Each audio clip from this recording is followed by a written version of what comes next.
मुझे सिर्फ 5 मिनट का वक्त दिया गया है।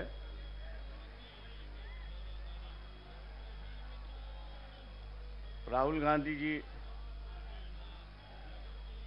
कांग्रेस के अध्यक्ष खड़गे जी, प्रियंका गांधी जी, तेजस्वी यादव, फारूक अब्दुल्ला जी, मंच पर बैठे शिवसेना के उद्धव ठाकरे जी, शरद पवार जी, सभी नेतागण, दोस्तों और भाइयों, जहां तक मैं समझता हूं कि हम लोगों को लड़ना चाहिए, साथ लड़े, अकेला लड़े, लेकिन लड़ना चाहिए। देश भर की परिस्थिति की बयान मैं कर रहा हूं। मैं इसलिए देश भर की बयान कर रहा हूं कि बंगाल में अलग सी परिस्थिति बन चुकी है। महाराष्ट्र में कोशिश की जा रही है कि हम सब जन इकट्ठा लड़े, लेकिन दो चीजें जो है वो सबसे बड़ी चीजें मैं यहां पर मानता हूं। इलेक्टरल बॉन्ड आ चुका है और हर चैनल पर अमित शाह का बयान आ रहा है कि हमने जो है इलेक्शन के माध्यम से जो काला धन था उसको भगा दिया है। लेकिन मैं मोदी जी से और अमित शाह से पूछना चाहता हूं, future gaming and hotel service company है कि जिसकी 2021-2022 की जो नेट प्रॉफिट है, ये नेट प्रॉफिट 215 करोड़ का है और उन्होंने इलेक्ट्रल बॉन्ड जो है वे 1360 करोड़ का खरीद लिया है। जब कंपनी का प्रॉफिट ही 200 करोड़ है तो 1300 के बॉन्ड वहां कहां से खरीद लिए? इसका विवरण तो होना चाहिए। मैं ऐसे कई कंपनियों का नाम दे सकता हूं। क्या हम लोग इनको टारगेट करेंगे या नहीं करेंगे? मोदी से ये सवाल पूछेंगे या नहीं पूछेंगे? और हम लोग जरूर पूछना चाहेंगे कि आप कह रहे हो, अमित शाह से हम कह रहे हैं कि आप टीवी पर जवाब देते हो, तो इसका जवाब दीजिए कि इस कंपनी के पास 1300 करोड़ रुपए कहां से आए, इसका जवाब होना चाहिए। आप इन पर ईडी की इंक्वायरी करवा रहे थे, लेकिन ईडी की इंक्वायरी अब रुक चुकी है। ऐसी एक परिस्थिति है। मैं समझता हूं कि एक मामला है कि जिसको हमने उठाना चाहिए। दूसरा, प्रियंका गांधी जी से मेरी नम्र विनती है कि मोदी जी कहते हैं कि ये देश मेरा परिवार है। ये बात सही है कि ये देश उनका परिवार है, लेकिन उनका जो असली परिवार है उनमें से एक महिला उनके साथ में नहीं रहती है।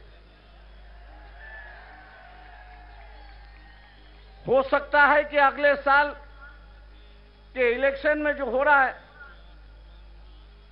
मोदी जी दोबारा प्राइम मिनिस्टर ना बने।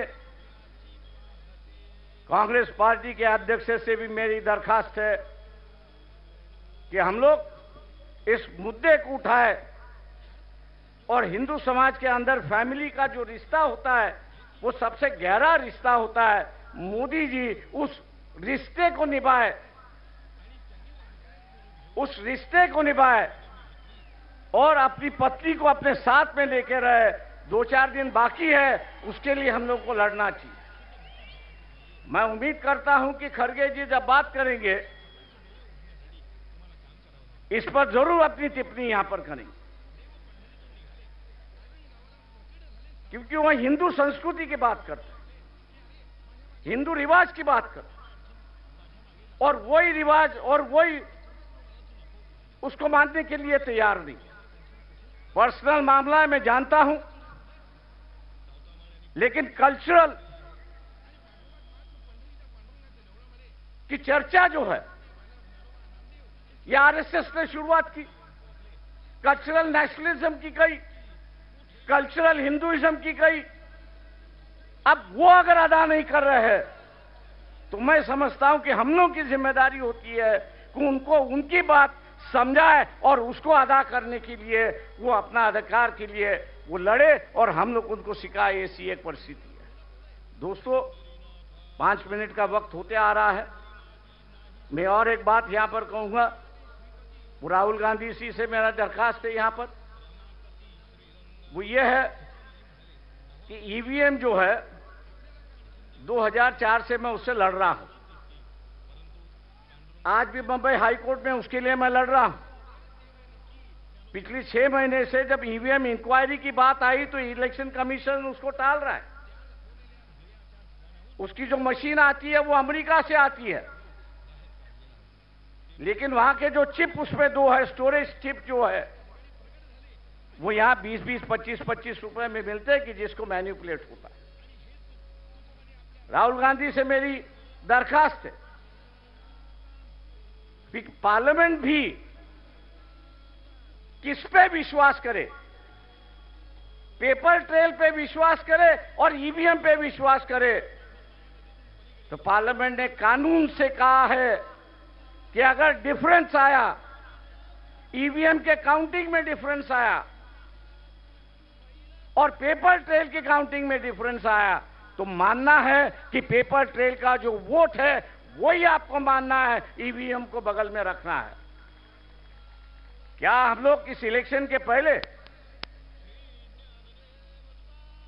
इलेक्शन शुरुआत होने के पहले इलेक्शन कमीशन को घेराव डाले, सब पार्टियां उनसे मिले कि अगर कोई कैंडिडेट अर्ज करता है, एप्लीकेशन करता है कि वेरीफाइड पेपर ट्रेल जो है वो काउंटिंग होना चाहिए, उसका एप्लीकेशन मंजूर होना चाहिए, क्या हम लोग इसके लिए लड़ने के लिए तैयार है?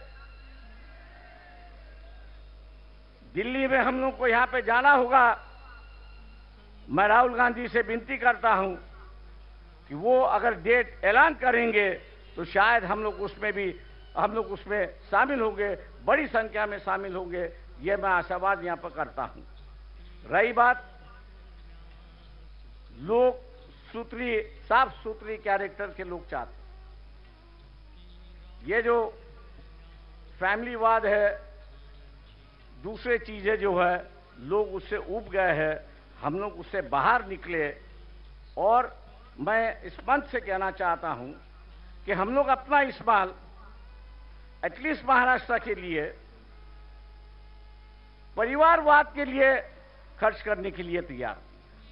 हम आपके साथ हैं, आम आदमी हो, डेमोक्रेसी सोशलाइजेशन हो, कैंडिडेचर का सोशलाइजेशन हो, ना ये हो किसी एक परिवार से, किसी एक कास्ट से ज्यादा लोकसभा के उम्मीदवार हो और हम उनको पीछे सिर्फ वोट बैंक बने। हम लोग वो बनने के लिए तैयार नहीं है।